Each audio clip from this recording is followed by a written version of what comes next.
hard. It's going to be hard no matter what. We need an incentive. We need something to look forward to before the big final deadline when we're together forever. And that is when we're going to see each other again.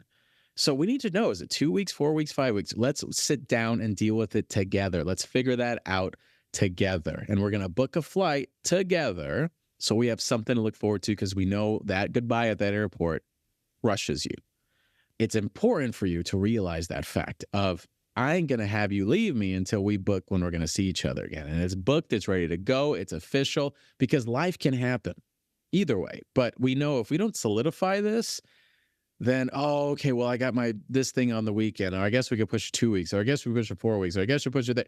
And then you end up not seeing each other for 2 months. And it is so difficult. Those extended times away that's when you start slipping. That's when you start questioning some things. That's when you're like, oh my God, this is so hard. I love him so much, but God, can I keep doing this? So understand the fact that your love is a balloon that is in the air, that is slowly dropping. And what we need is constant, fun, non-negotiable communication in terms of checking in emotionally, having a deadline, because it's non-sustainable to keep keeping a freaking balloon up. You got to, move on with your life at some point. But what is that next checkpoint until we finally get to the end of the race? This is a marathon.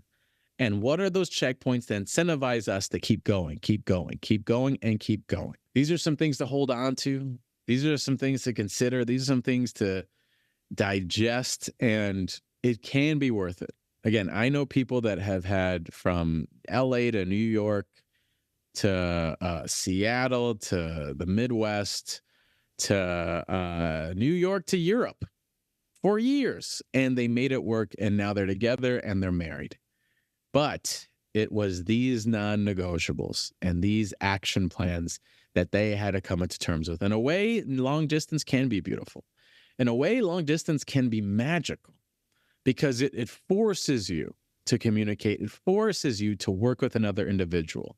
It forces you to coordinate and plan, and planning is sexy. Planning is hotter than you could ever imagine. If you have a woman or a man that consistently plans with you, ooh, that's nice. Excel sheets and all. Don't get me going. My nipples get hard when I think of Excel sheets in terms of a girl planning to see me consistently. Don't get me started, everyone. So there is an opportunity there. It is possible to have love and long-standing love.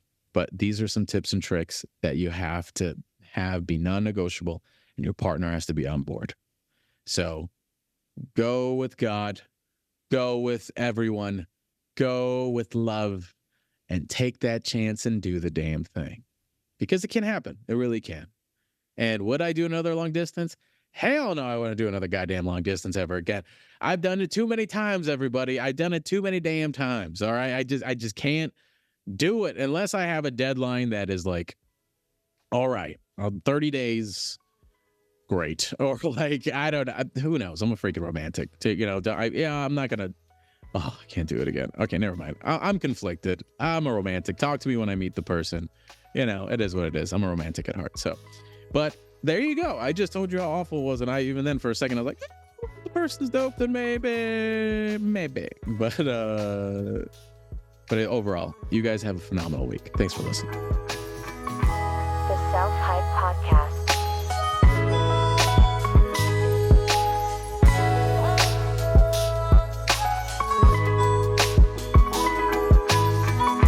The Self-Hype Podcast.